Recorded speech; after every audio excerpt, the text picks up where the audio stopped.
please, don't try anything that you're about to see us do at home. Ever. On this episode of MythBusters, Adam and Jamie put Tinseltown pyrotechnics to the test with two flammable fables. Time to burn for science. Will a burning trail of gas actually reach your car and blow up your gas tank? Stay away from it. Then, can you catch and stamp out a lit fuse of gunpowder? And will the powder keg really go boom? Come on, buddy, don't burn out! Go, go, go, go! And Carrie, Grant, and Tori dip into two more defibrillator myths. Will a jump start for your heart burn your bra? Clear. Or even cause your piercing to spark? Oh. Ow! Who are the MythBusters? I'm so pumped! Adam Savage Time for science! and Jamie Hardiman. Was that beautiful or what? Between them, more than 30 years of special effects experience. It bleeds! Let's go! Joining them, Grant Imahara, Don't give up on me now! Tori Belleci, Say hello to my love friend. and Carrie Byron. High explosives and electricity. Woo! They don't just tell the myths, they put them to the test.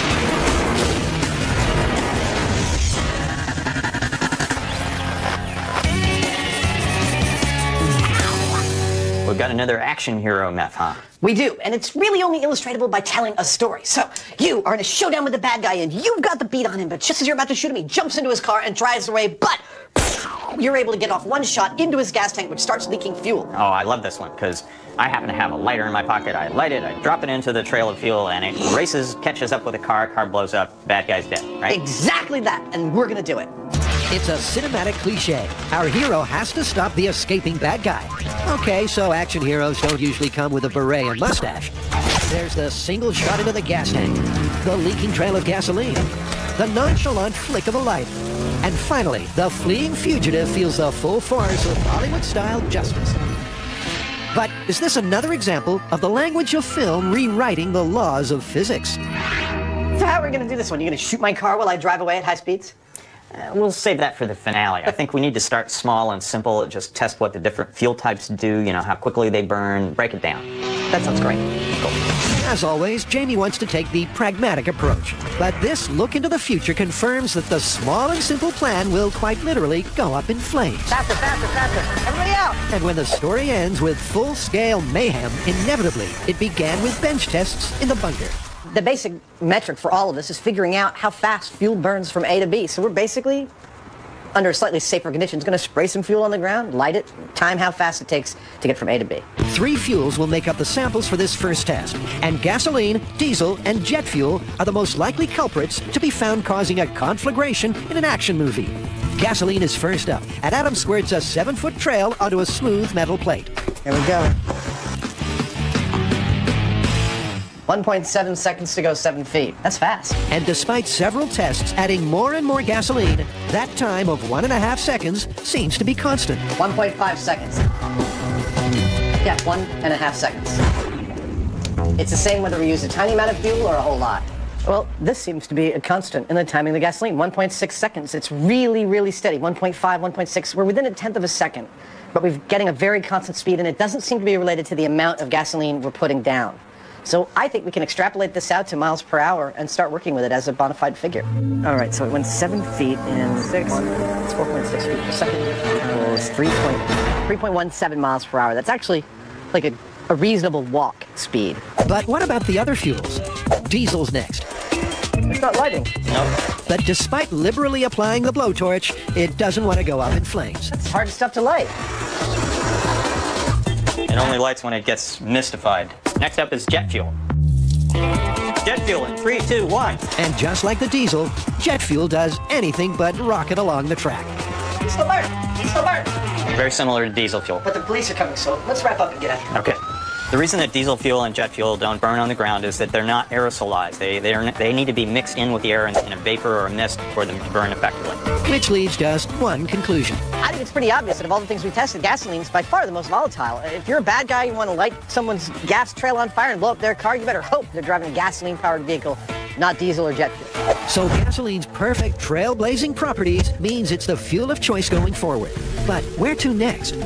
Well, the mythical action scene in question involves a leaking gas tank as a result of a gunshot. So to find out how fast fuel falls from a bullet hole, Frank Tabor has answered the call with a veritable ballistic buffet. Can I fire this one? Can I?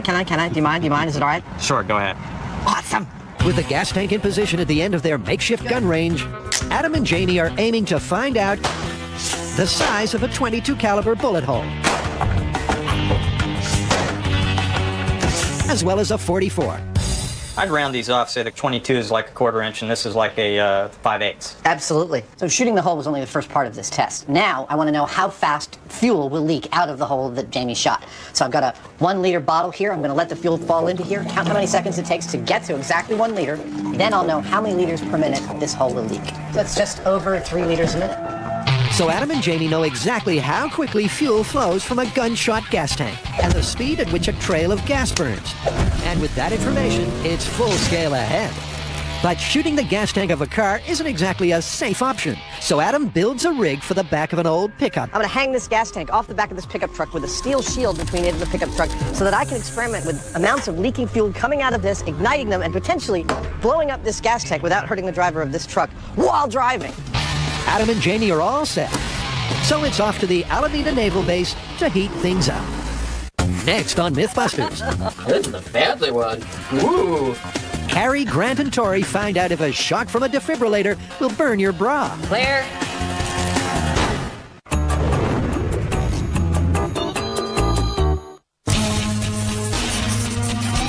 Ready. Clear. Is that your defibrillator? Yeah. Hey, we've been here before. Yes, but the fans have a couple more shocking myths that they want cleared up. Get it? Shocking. Cleared. Oh, we got it. I'm pretty sure we got it. Last time, the team said Everyone clear? Grant built his very own defibrillator and then busted the myth that medical nitroglycerin patches can give you a severe case of blown up. Okay, what do we got this time? Bras and nipple rings. You're a freak. You might have to explain this one. Our unfortunate patient in need of a jump start is either wearing a metal underwire bra or has nipple piercings. Oh, and the defibrillator arcs to the metal and they get burnt. Ouch. God, bad enough they're having a heart attack. Now they're gonna get burnt too. Well, we're gonna find out. So the fans want to get a pair of parables off their chests. And the first tale the team is tackling is, will an emergency medical procedure cause a bra burning? Or is the brassiere a benign bystander? Using the same ballistic gel torso and homemade defibrillator as last time, our intrepid trio intend to find out. So they have the equipment and patient. Now, all they need is a 40 AA bra.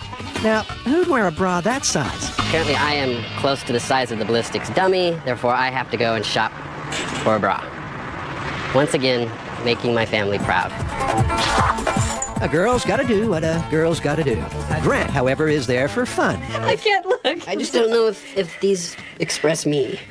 I think I might want another color. Color is not really the issue here, my friend. It's size. We don't want it to cut into the ballistics gel, so maybe we'll get it a little bit larger and go from there. Is this as disturbing as I think it is? It's even more disturbing than you think it is. There's no doubt it's disturbing. There's also no doubt we're going to show you more. I can't get this thing on.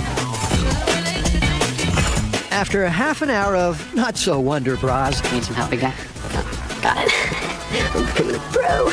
our odd couple finally make a decision. This is the fancy one. Ooh. I think that's our winner, actually. Ooh, fancy. I think we got a winner. Next, Carrie fits our patient with the undergarment. But despite her best attempt to banish the thought, she can't help wondering what happened at the bra store. You didn't take off your shirt, did you? No. Are you nuts? All right. Do underwire bras conduct? You got the defibrillator? Yeah, we got it. We're ready to charge. Okay, this is the scene. Your heart has stopped. We gonna do maximum 360 joules? Let's do it. The medics in a hurry place their homemade barbecue tongue defibrillator in the recommended position and prepare to deliver a life-saving shock. In 3, 2, 1. Clear? Nothing. We may have saved her life, but we didn't burn her bra. Clearly, no underwear went up in flames. So is the burning bra myth busted? To give it the best chance possible, do you want to maybe open up the bra a little bit so that the wire's exposed and can see what's happening? Sure, maybe it was a slightly older bra and the wire was sticking out. Yeah. So it's take two with an unlikely but conceivable set of circumstances. In 3, 2, 1, clear. Ooh, a spark flew. Oh, we got a burn! Yep, the sparks fly, and our unlucky patient takes a hot hit. So what this means for the myth is if they have the paddles in the wrong position and you've got a slightly older bra with some of the metal exposed, you could be in for a few burns in your tender regions. The bra didn't burst into flames as some of the stories I'd heard, but there's an obvious burn on the skin, so I'd say this one is pretty plausible. Coming up, Harry, Grant, and Tori pierce the myth that body jewelry can have shocking consequences. Oh. Ow. But next, Adam and Jamie's blazing trail investigation is smoking. Hey, you, it stinks in here.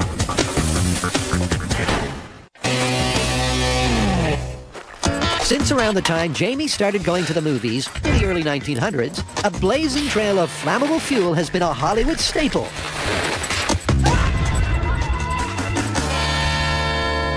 No action hero's CV would be complete without a lit fuse of gasoline blowing up the bad guys.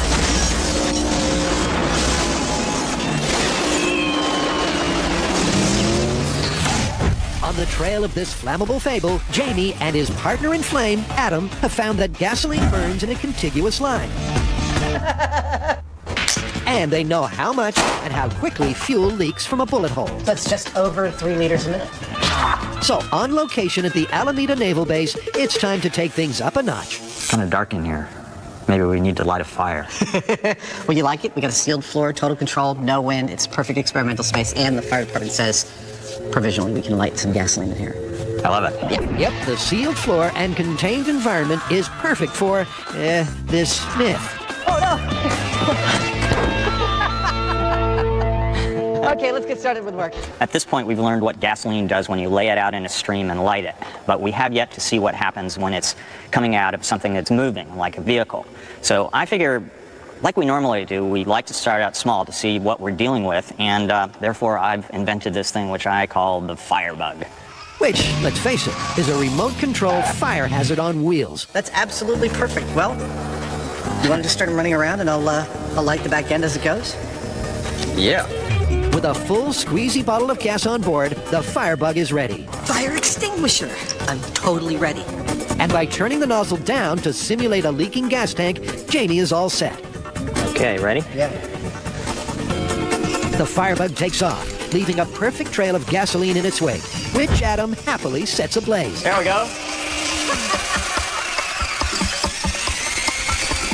This little thing is about the coolest RC toy that I've ever seen, but it's extremely dangerous. You can't do this at home. You may have an RC car, you may have some gasoline, but you could die, you could burn your house down. This is the coolest remote control car I've ever seen.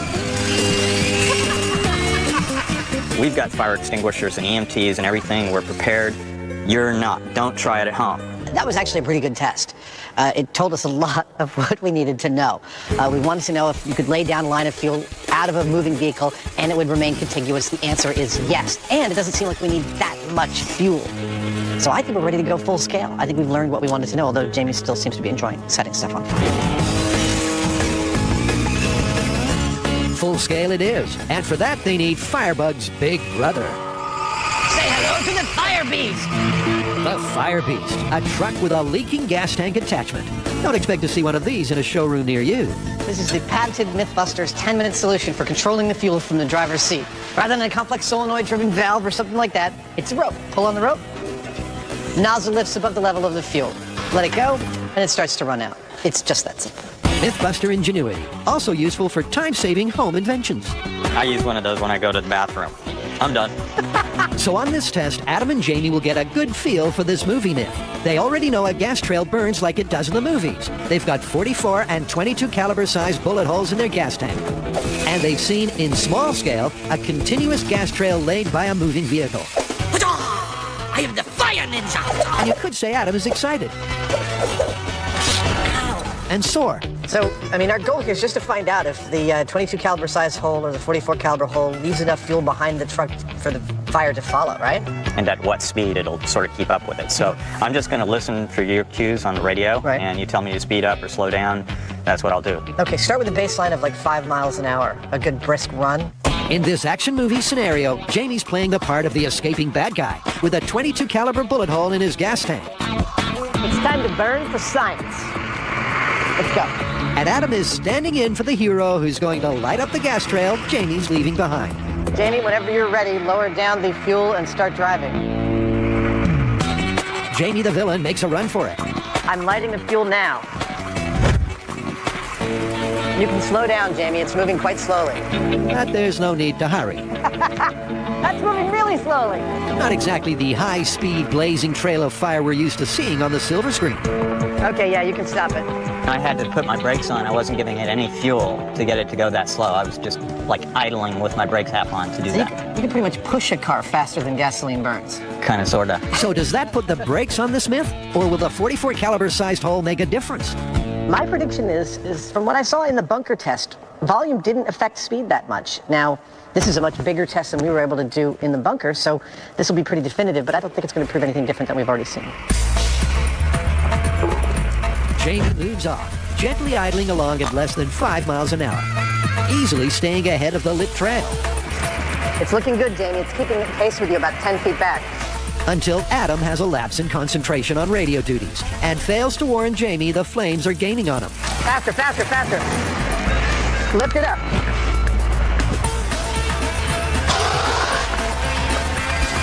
It was going along fine until it started to catch up a little bit. And all of a sudden, Adam's saying, gun it. And I took off, but it was too late. It actually stayed with me, and it caught up with the tank, and it could have set it off.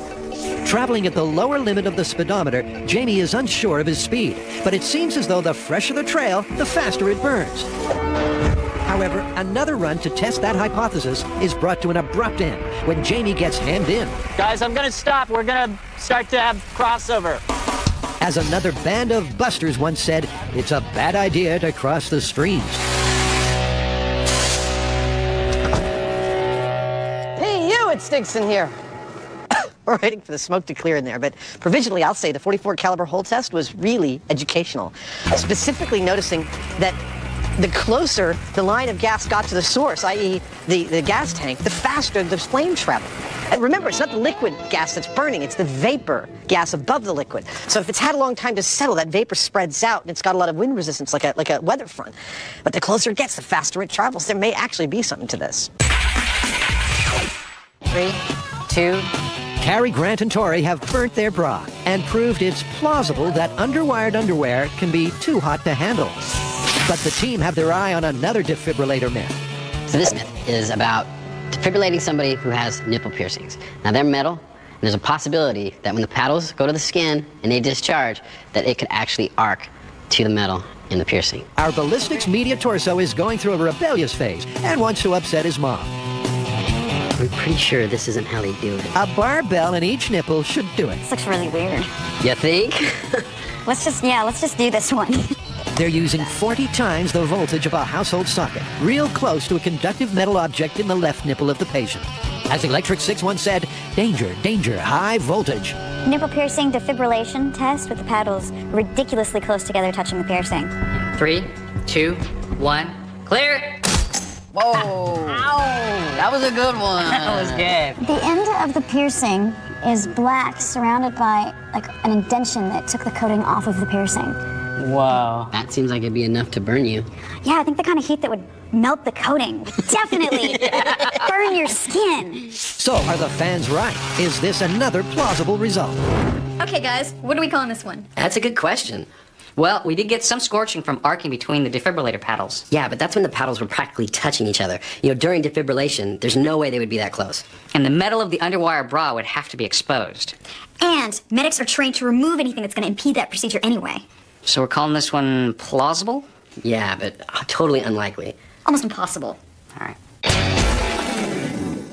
If you thought burning bras was weird, then log on to discovery.com/mythbusters and see another strange way to use a defibrillator. All right, go. Again. One more time. All right, that's enough. Coming up on MythBusters, what happens when gasoline burns all the way to your gas tank?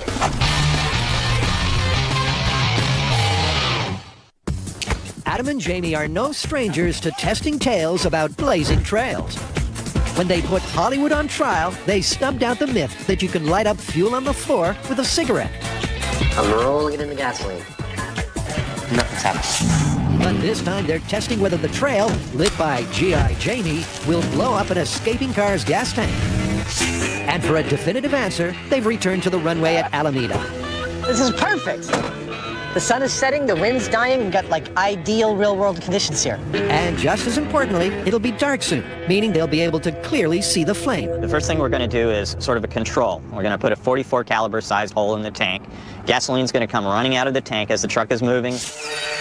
Remember, the previous tests took place on a sealed floor out of the elements. So this first test is a control to see if the lit trail burns continuously, just like it did indoors. Jamie at the start position lowers the hose, letting the fuel spill out. And go. And Adam, once again, fanning the flames of his pyromania, lights her up. More. More. Good speed, good speed. And that's pretty much all she wrote. A good control, but really it's a case of so far, so slow. In the testing so far, I've been driving so slowly that it's not even registering on the speedometer. This next test, I'm going to get up to 20 miles an hour before I hit the starting line. Right at the starting line, I'll be dropping the hose, starting to leak fuel out. And my guess is that it's going to be such a thin stream that actually contacts the pavement that it's not going to light more than a few inches. It's still moving towards him. Oh, but it's petering out.